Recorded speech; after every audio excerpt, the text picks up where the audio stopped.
Actress मल्लिका शेरावत की image एक bold अभिनेत्री की रही है। उनकी इस इमेज की वजह से बड़े स्टार कॉल करके रात में मिलने के लिए बुलाते थे। उन्हें लगता था कि पर्दे पर इतना बोल्ड सीन करती है तो उनके साथ क्या दिक्कत होगी। एक्ट्रेस ने एक इंटरव्यू के दौरान बताया था कि दुबई में एक फिल्म की शूटिंग के दौरान हीरो ने आधी रात को दरवाजा खुलवाने की कोशिश की। कॉम्प्रोमाइज न करने की वजह से 20-30 फिल्में भी गंवानी पड़ी। फिल्म डर्टी पॉलिटिक्स के पोस्टर को लेकर मल्लिका शेरावत विवादों में भी रही। मल्लिका शेरावत का जन्म 24 अक्टूबर 1976 को हरियाणा के हिसार जिले के छोटे से गांव मोठ में हुआ था। आज मल्लिका 48 साल की हो चुकी हैं। तो चलिए दोस्तों, जानते हैं मल्लिका शेरावत के जीवन से जुड़े कुछ खास किस्सों के बारे में। मल्लिका शेरावत ने कैरियर की शुरुआत 2002 में रिलीज हुई फिल्म जीना सिर्फ मेरे लिए से किया था। इस फिल्म में उन्होंने सीमा नाम की लड़की का छोटा सा किरदार निभाया था, जिसे ज्यादा नोटिस नहीं किया गया। हालांकि जब उनकी दूसरी फिल्म ख्वाहिश आई तो इस फिल्म से उनकी खूब चर्चा हुई। इस फिल्म में एक्टर हिमांशु मलिक के साथ 17 किसिंग सीन देकर मल्लिका ने बॉलीवुड में सनसनी फैला दी थी। ख्वाहिश की शूटिंग के दौरान फिल्म के डायरेक्टर गोविंद मेनन के साथ मल्लिका की नजदीकियों के चर्चे थे। हालांकि मल्लिका ने कभी भी इस बारे में खुलकर बात नहीं की। ख्वाहिश के अलावा गोविंद मेनन ने मल्लिका को लेकर किस किस की किस्मत और बच के रहना रे बाबा जैसी फिल्में डायरेक्ट की। फिल्म ख्वाहिश के बाद मल्लिका शेरावत की चर्चा महेश भट्ट की फिल्म मर्डर को लेकर खूब हुई। इस फिल्म की सफलता के बावजूद मल्लिका को बॉलीवुड में शर्मिंदगी का सामना करना पड़ा था। मल्लिका ने एक इंटरव्यू में कहा था कि मर्डर की सफलता के बाद भी लोगों की नफरत का सामना मुझे करना पड़ा था। मुझे लगता है कि वो लोग चाहते थे कि मैं मर्डर की सफलता के बावजूद खुद पर शर्म महसूस करूं। मल्लिका महेश भट्ट को अपना गुरु मानती हैं। मर्डर के बोल्ड सीन को लेकर जब मल्लिका की आलोचना हुई तो रोते हुए वो महेश भट्ट के पास पहुंची। महेश भट्ट ने मल्लिका को समझाया कि ये इंडस्ट्री का हिस्सा है, इन चीजों पर ध्यान नहीं देना चाहिए और फिल्म की सफलता को एंजॉय करना चाहिए। मल्लिका ने एक दूसरे इंटरव्यू में कहा कि ये सच है कि जब तक आप कॉम्प्रोमाइज नहीं करेंगे आपको काम नहीं मिलेगा। बड़े स्टार्स मुझे कॉल करके बोलते थे कि रात में मिलो। मैं पूछती थी कि रात में क्यों? वो कहते थे कि स्क्रीन पर बोल्ड रोल कर लेती हो तो मुझसे रात में मिलने में क्या प्रॉब्लम है। मल्लिका शेरावत का मानना है कि बॉलीवुड में हर हीरोइन को कॉम्प्रोमाइज के लिए एक बार जरूर मजबूर किया जाता है। वो कहती है, ये सच है कि बॉलीवुड में हर हीरोइन को कॉम्प्रोमाइज के दौर से गुजरना पड़ता है। ये मेरा अनुभव है। कोई भी एक्ट्रेस कहती है कि ये सच नहीं है तो वो झूठ बोल रही है। मैंने कॉम्प्रोमाइज नहीं किया तो 20-30 फिल्में मुझे गंवानी पड़ी। मल्लिका शेरावत ने आगे कहा कि ऐसे कई मौके आए जब कॉम्प्रोमाइज के लिए दबाव डाला गया, लेकिन मेरा ऐसा व्यक्तित्व नहीं है कि मैं किसी भी स्टार के साथ कॉम्प्रोमाइज करूं। दुबई में एक बड़ी फिल्म की शूटिंग कर रही थी। वो मल्टी स्टारर फिल्म थी। उस फिल्म का एक बड़ा हीरो रात 12 बजे मेरा दरवाजा खटखटाता था। ऐसा लगता था कि दरवाजा तोड़कर मेरे बेडरूम में घुस जाएगा।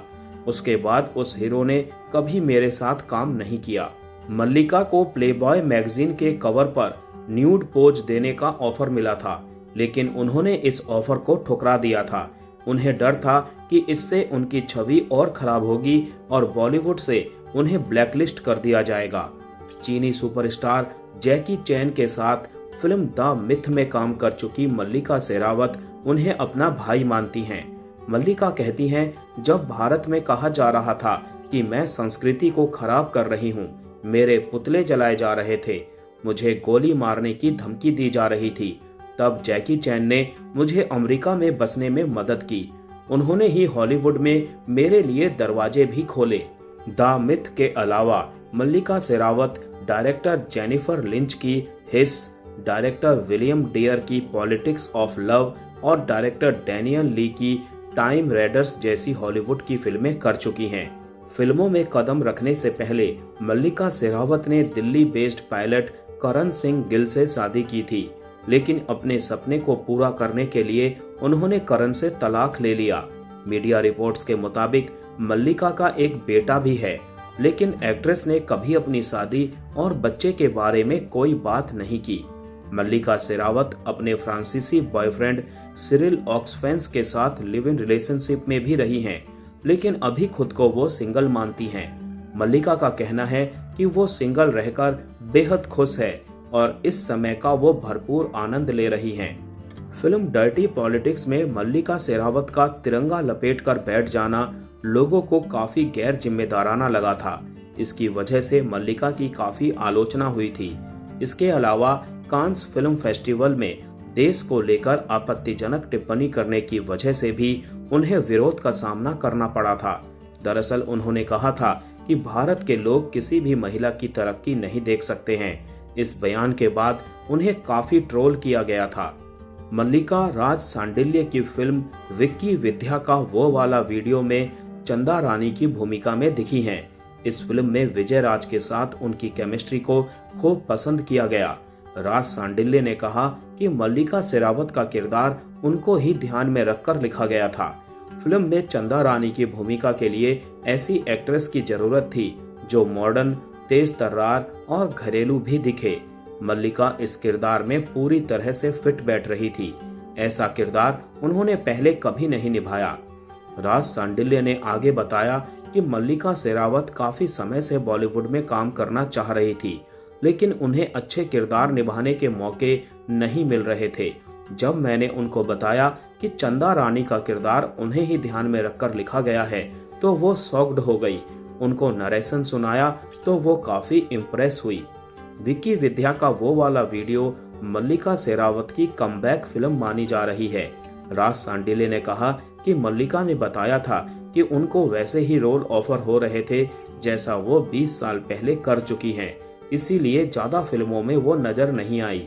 मेरी फिल्म के लिए इसीलिए उन्होंने हाँ कहा क्योंकि इसमें उनको कुछ नया करने को मिल रहा था। राज सांडिल्य ने कहा कि मल्लिका अपनी कमबैक से बहुत खुश है। फिल्म की स्क्रीनिंग के दौरान वो काफी इमोशनल हो गई थी। उनकी आंखों से आंसू बह रहे थे। वो बहुत ही प्यारी इंसान और टैलेंटेड एक्ट्रेस है। शॉट ओके होने के बाद भी आकर कहती है कि मुझे एक और रीटेक देना है। इससे पता चलता है कि सिनेमा से उन्हें कितना प्यार है। मल्लिका शेरावत बॉलीवुड की अकेली ऐसी एक्ट्रेस हैं जो अमेरिका के पूर्व राष्ट्रपति बराक ओबामा से 2 बार मिल चुकी हैं। पहली बार वो लॉस एंजल्स में 2011 में टी पार्टी में ओबामा से मिली थी। दूसरी बार 2016 में मिली थी। मल्लिका की नजर में पीएम मोदी सबसे परफेक्ट बैचलर हैं। TV reality show the Bachelorette India मेरे ख्यालों की मल्लिका की शूटिंग के दौरान मल्लिका ने प्रधानमंत्री मोदी की जमकर तारीफ की थी। मल्लिका ने पीएम के परफेक्ट होने का कारण भी बताया था। उन्होंने कहा था कि नरेंद्र मोदी स्मार्ट हैं, वो विकास की बातें करते हैं और काफी समझदार हैं। मल्लिका बचपन से ही अभिनेत्री बनना चाहती थी, लेकिन उनके घर वालों को इससे आपत्ति थी। मल्लिका का कहना है कि मेरे पिता ये सोच भी नहीं सकते थे कि एक लड़की या एक महिला का ऐसा भी ड्रीम हो सकता है। उनके हिसाब से लड़कियों को घर संभालने वाली और पत्नी होना चाहिए। मल्लिका का कहना है कि उनके घर वालों ने कभी उनका समर्थन नहीं किया और इस बात से वो अब दुखी नहीं होती हैं। मल्लिका का कहना है कि जब उन्होंने परिवार से बगावत करके घर छोड़ा था तो दिल में बस एक ही सपना था कि बॉलीवुड में अपनी जगह बनाई जाए। शुरुआती काम हासिल करने में उन्हें कुछ दिक्कत नहीं हुई। मेरा पहला एड बच्चन साहब के साथ था, दूसरा एड शाहरुख खान के साथ। दोनों एड इतने लोकप्रिय हो गए कि मुझे फिल्में मिलनी शुरू हो गई। भट्ट साहब की मर्डर मिल गई। मर्डर साल 2004 में रिलीज हुई थी। इस फिल्म में मल्लिका शेरावत के साथ इमरान हाशमी मुख्य भूमिका में थे। मल्लिका का दावा है कि ऐसे कई मौके आए जब उनसे रोल छीन लिए गए क्योंकि उन्होंने झुकने से इनकार कर दिया। वो कहती हैं, मेरा बहुत नुकसान हुआ। हीरो को अपनी गर्लफ्रेंड को फिल्म में डलवाना होता था। कितने रोल छूट गए क्योंकि मैंने हीरो के साथ समझौता नहीं किया। इस वजह से मैंने रोल गवाए। मुझे याद है कि मेरे पास 65 स्क्रिप्ट पड़ी थी और इनमें से मुझे एक भी रोल नहीं मिल सका क्योंकि हीरो की आपत्ति थी।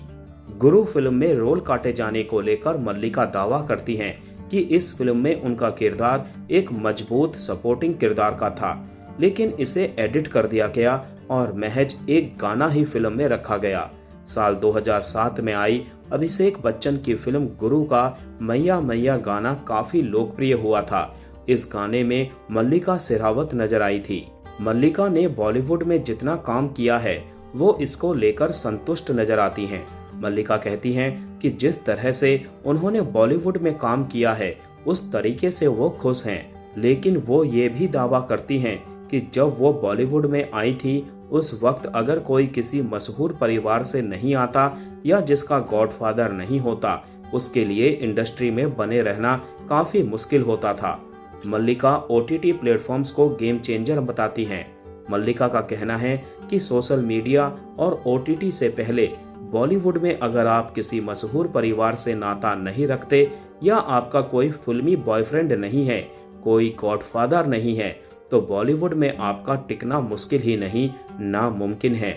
मेरे साथ ये सारे केस थे, मैंने हीरोज के साथ कॉम्प्रोमाइज नहीं किया। इन सब चीजों को देखकर लगता है कि मैंने ठीक काम किया।